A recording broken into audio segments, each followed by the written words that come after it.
আসসালামু আলাইকুম, কেমন আছেন সবাই? আশা করি সবাই ভালো আছেন, সুস্থ আছেন এবং নিরাপদে আছেন। আজকে নতুন আরেকটা ব্লগে আপনাদেরকে স্বাগত জানাচ্ছি। আমি বাড়ি মার্কেটে শলপিকে এসেছি। এখানে কালেকশন কিন্তু খুব সুন্দর সুন্দর। আর কাপড়গুলো দেখতেছিলাম, ভালো লেগেছে, কিন্তু প্রাইস এবং আমার বাজেট আর জামা কোনোটাই কোনোভাবে আমি সামঞ্জস্য করতে পারতেছিলাম না। বেশ কিছুক্ষণ দেখার পর আর ভালো লাগতেছিল না, সেই জন্য বের হয়ে গিয়েছিলাম। কিন্তু কালেকশন ভালো ছিল যথেষ্ট, কিন্তু আমার বাজেট আর প্রাইস, ওদের কাপড়ের কোয়ালিটি কোয়ান্টিটি কিছুতে আমি ব্যালেন্স করতে পারতেছিলাম না। তো সেই জন্য আর নেওয়া হয়নি। ভাবতেছি অন্য কোথাও থেকে গুলজার অথবা মতি বা আদার্স কোনো শপিং কমপ্লেক্সগুলো থেকে একটু ট্রাই করব। দেখতে দেখতে এখানে কতগুলো ছোট ছোট কাভার্ড ভ্যান আছে, ওগুলোর সামনে আসছিলাম, ভাবতেছিলাম কিছু খাবো কিনা। আবার ভাবলাম যে তো অনেক রাত হয়ে গিয়েছে, আর চাও খেয়ে নিয়েছিলাম। যেহেতু বিকালবেলা নাস্তা করা হয়েছে, এখন ক্লোজিং টাইম, এখন নিলে হয়তো বা আড্ডা টাড্ডা দেওয়া যাবে না, হয়তো খাবারটা নিয়ে বের হয়ে যেতে হবে এরকম আর কি।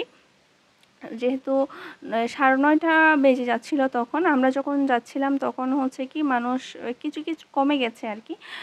তো যাই হোক, আর কি আর করা, আর আসলে একটু কাজ ছিল, সেই জন্য কাজ থেকে বের হতে হতে আমার টাইমটা একটু বেশি হয়ে গিয়েছে।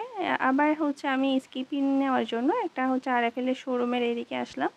এই স্কিপিংটা কেন নিয়েছি সেটা বলতেছি আপনাদের সাথে, শেয়ার করতেছি।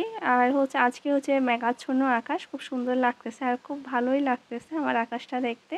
এত ভালো লাগতেছে বলার বাইরে। বৃষ্টি হলে তো আমাকে পাইকে মানে প্রকৃতির কান্নার দিন আর আমার আনন্দের দিন, আমার এই রকম লাগে, খুব ভালো। আর সকালবেলা আমি ডিটক্স ওয়াটার তৈরি করার জন্য এখানে লেবু আর রসুন আদা স্লাইড করে কেটে নিয়েছি।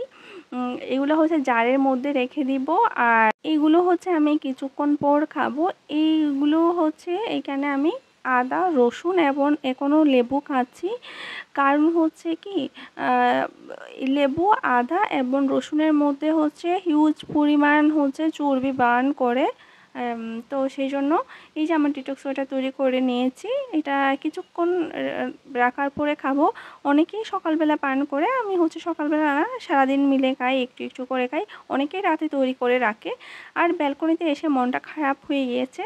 উপরে আন্টি যিনি আছেন, উনি ওনার ব্যালকনি বৃষ্টি পড়লে পানি দিয়ে ধুয়ে দেয়, আর এদিকে আমাদের বাসার মধ্যে সব ময়লা ঢুকে যায়, এটা খুব কষ্ট লাগে। আর বৃষ্টির দিনে এমনি ইয়া চারদিকে স্যাঁতস্যাঁতে ভিজা থাকে, তার মধ্যে এইসব দেখলে তো আরও মাথার মেজাজ খারাপ হয়ে যায়। কারণ বাড়িওয়ালাকে বললাম যে এই সমস্যাটার, উনি কথা কানে যায় না, এই টাইপসের আর কি। যাই হোক, সকালবেলা একটু স্কিপিং করে নিচ্ছি, ডিটক্স ওয়াটার তো খেয়ে নিয়েছি, সাথে একটু লাফাই টাফাই নিচ্ছি। আমি বাসায় স্কিপিংটা করি, মানে লাফাই আর কি, এটা দিয়ে দড়িটা দিয়ে। শুরুটা আমার করছিলাম আমি 100টা স্কিপিং করা ট্রাই করি, এরপর 110টা, এরপর দিন 140টা, 150টা, এখন আলহামদুলিল্লাহ আমি 200টা পর্যন্ত পারি। তো তো আসলে ভালোই। এটা করার পর আমার মনে হয়েছে যেন খুব ভালো কাজ দিয়েছে আমার পেটের বা হাঁটুর, যে কোমরের যে চর্বিগুলো ছিল, ওগুলো মনে হচ্ছে নিজের একটু একটু বার্ন হচ্ছে বলে মনে হয় আর কি। তো এখন যেহেতু বৃষ্টির ওয়েদার আপনারা দেখতেই পাচ্ছেন, সেজন্য আমি ভাবতেছি আজকে শুটকি রান্না করব। বৃষ্টির দিনে শুটকি খেতে খুব মজা। আর এই শুটকিগুলোর একটা বিশেষত্ব এগুলো আমাদের ওই কক্সবাজারেরই শুটকি, আর এগুলাতে কোনো কেমিক্যাল ইউজ করে না। আর যেহেতু বাসায় খাওয়ার জন্য তৈরি, আব্বু মানে টাকা দিয়ে দেয় আগে থেকে, মানে আমাকে 1 কেজি শুটকি দিও, এরকম সুন্দর করে আমার শুটকিগুলোতে কেমিক্যাল দিও না, এরকম বলে দিলে ওনারা ওরকম শুকিয়ে এনে মানে দিয়ে দেয়।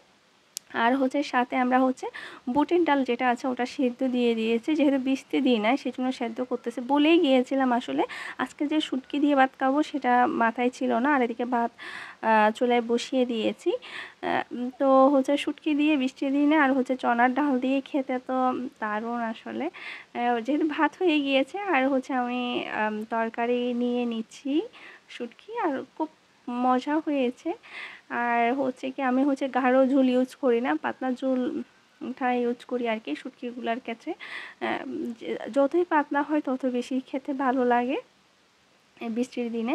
আর হচ্ছে উপরে আইসটা যেটা আছে ওটা হচ্ছে আমরা তেমন হচ্ছে একদম ধুয়ে ঘষে একদম পরিষ্কার করি না, কারণ ওটা যদি ফেলে দিই তখন দেখা যায় যে চর্বি যেটা তেল জাতীয় মাছের যেটা আছে ওটা কমে যায়, মানে শুটকির ক্ষেত্রে করি না আর কি, শুধুমাত্র শুটকির ক্ষেত্রে। তো সেই জন্য হচ্ছে যতটুকু পানি দিয়ে ধোয়ার পরে যতটুকু চলে যায় ততটুকু চলে যায়, এরপর হচ্ছে আমরা হচ্ছে এক্সট্রা দিই না।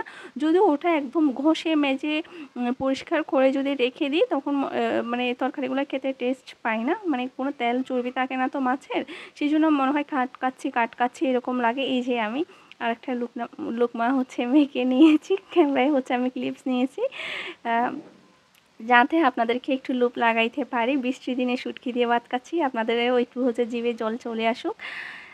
তার এই তো হচ্ছে এরকম একটা ভালো একটা দিন সময় কাটাচ্ছি আলহামদুলিল্লাহ। এটাই তো আসলে জীবনের চেয়ে বড় কি চাওয়া আছে, সুস্থ আছে এটাও হচ্ছে আলহামদুলিল্লাহ একটা আল্লাহ তাআলার সবচেয়ে বড় নিয়ামত। আর হচ্ছে এখানে বোন পড়াশোনা করতেছে আর আমিও পড়তেছি, আর হচ্ছে কি আর ওর সাথে একটু দুষ্টুমি করতেছিলাম আর ওর একটু ক্লিপস নিয়েছি। তারপর হচ্ছে ব্যালকনির দিকে তাকাইলে মনটা হচ্ছে খারাপ হয়ে যাচ্ছে, কারণ আবার গতকালকে ব্যালকনি পরিষ্কার করেছি, আবার হচ্ছে বৃষ্টির মধ্যে হচ্ছে আবার ব্যালকনি পরিষ্কার করতে হবে, খুব কি যে একটা বিরক্তিকর অবস্থা।